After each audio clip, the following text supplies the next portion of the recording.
Madrid, l'énergie d'une métropole, mais aussi le charme d'une provinciale. C'est ce qui a séduit notre prochain expatrié, Nicolas, originaire de Bergerac en Dordogne.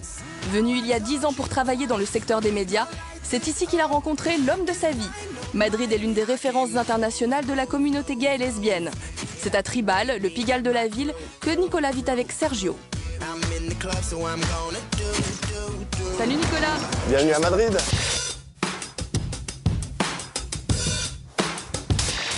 Donc voici ma rue, la rue Ballesta, qui vient juste d'être transformée. On voit que tout est assez nouveau.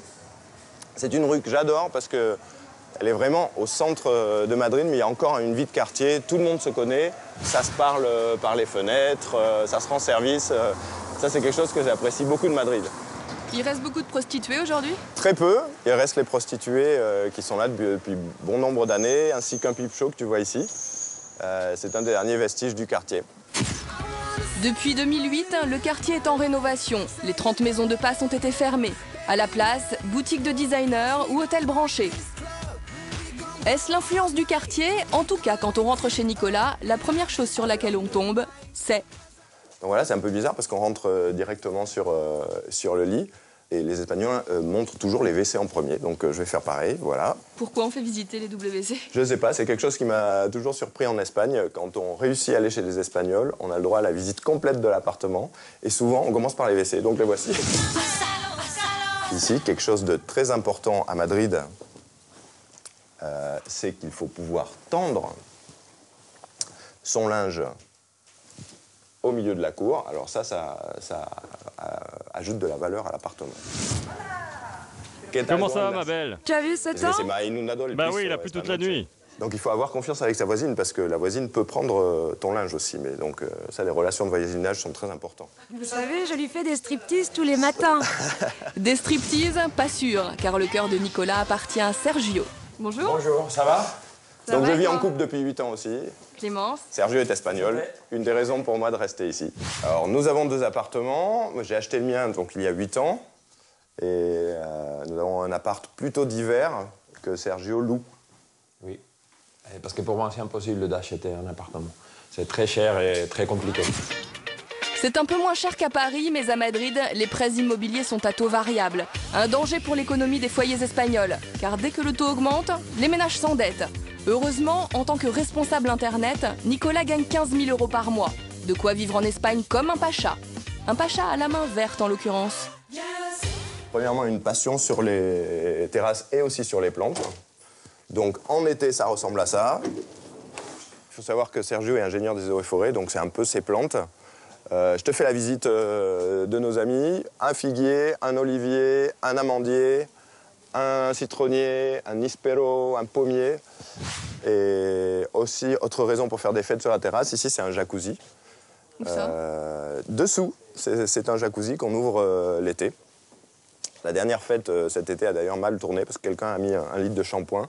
Et on a fait une fête de la mousse dans l'appartement, c'était assez amusant. Et les Espagnols, ils sont plutôt écolos? Les Espagnols sont assez individualistes pour les problèmes de société. Donc il y a eu pas mal de problèmes pour leur faire comprendre que l'écologie est importante. Séduit par cette ambiance de quartier, Nicolas a ses rituels. Tous les jours, il prend son café dans un vieux bistrot mythique. Alors le Palentino, c'est le bar du quartier.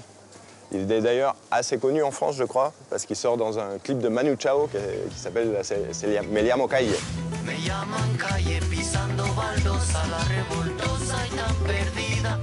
Cette chanson, Me llaman Calle, mettait à l'honneur les prostituées.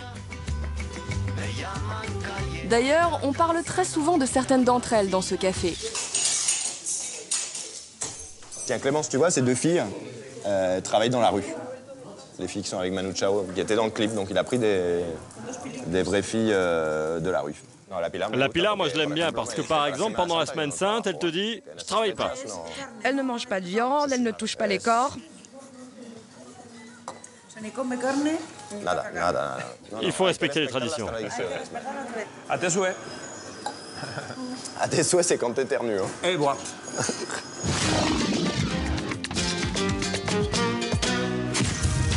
Ce délire d'architecture, c'est la Grande Via.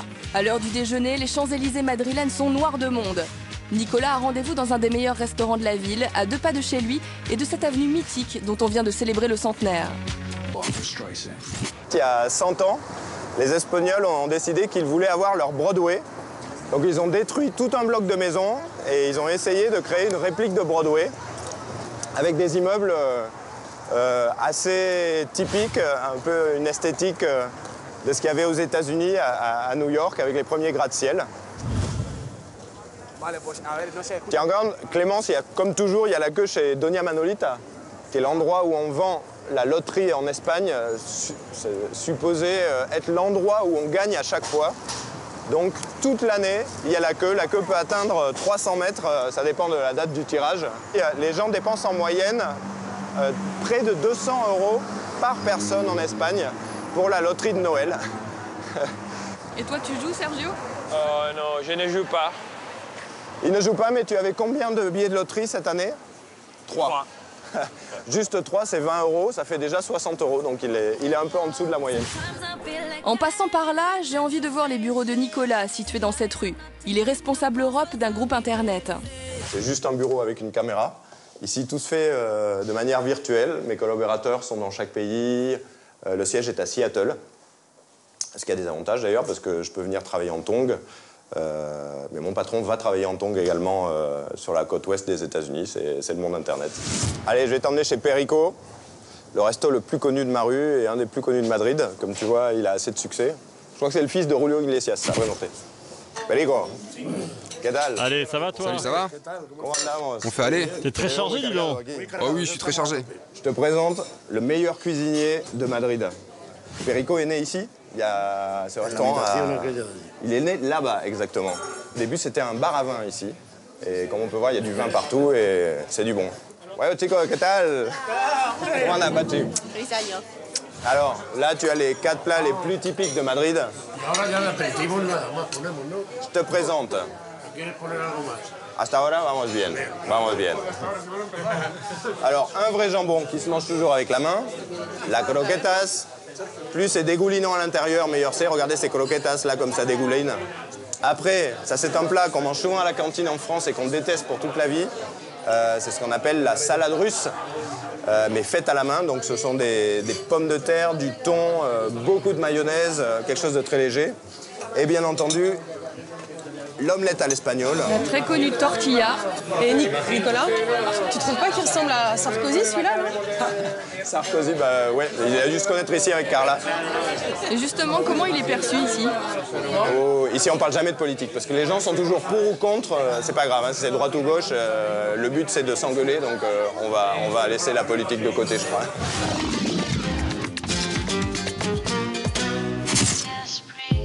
5 h du matin dans les rues de Madrid. Les derniers fêtards s'attardent, surtout à Chueca, le quartier gay. Si Madrid compte la plus grande communauté homosexuelle d'Espagne, c'est aussi une des plus importantes d'Europe.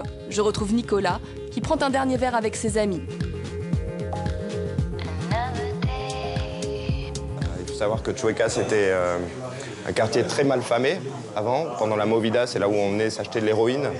Et ce quartier, peu à peu, a changé, a été au début le refuge des gays, puisque pendant la dictature, les gays étaient emprisonnés et même torturés. Jusqu'en 1976, il y avait une loi qui obligeait à emprisonner les gays. Et petit à petit, il y a eu cette libération. Et alors, c'est perçu comment aujourd'hui l'homosexualité à Madrid? En Espagne, il est très normal de vivre son homosexualité. Je n'ai jamais eu de problème ni au travail, ni dans quelconque démarche administrative, puisque maintenant, de par la loi, les homosexuels ont les mêmes droits que le reste des citoyens. Et vous avez déjà pensé à vous marier avec Sergio? Alors moi, j'étais déjà pas forcément pour le fait de me marier de manière hétérosexuelle. Il faut savoir que quand on est français et espagnol, c'est assez difficile de réussir à se marier, en fait. Pourquoi? Parce qu'en fait, la protection juridique de l'époux espagnol n'est pas assurée en France. Ok, allez-y, payez, puis on y va. Le premier métro n'attend pas. Il faut quand même se reposer un peu, au moins pour pouvoir recommencer le lendemain.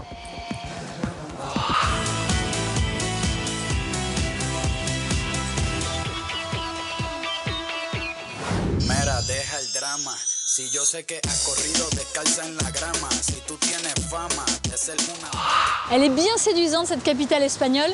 D'ailleurs, l'Espagne est la 4e destination préférée des Français qui partent tenter l'aventure à l'étranger. J'espère que vous avez fait un bon voyage. Je vous dis à très bientôt sur W9 pour une nouvelle destination.